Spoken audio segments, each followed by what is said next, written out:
पाठ्यपुस्तक कार्यालयासमोर गोवंश मांस आढळून आल्याने 18 जूनला येथील नागरिकांनी संताप व्यक्त केला। तर दुसरीकडे याच दिवशी कालीमाता मंदिर विश्वस्त पीठाधीश्वर शक्ती महाराज यांनी पोलीस अधिकाऱ्यांना सोबत घेऊन सुकडी कंपोस्ट डेपो गाठले।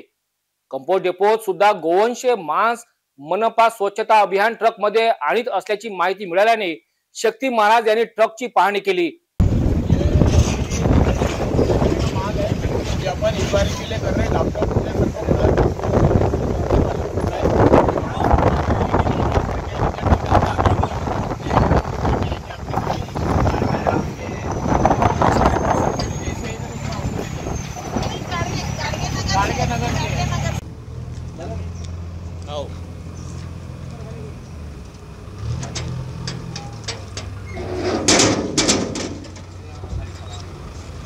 ट्रक मध्ये गोवंश मांस दिसून आल्याने शक्ती महाराज यांनी चांगला संताप व्यक्त केला।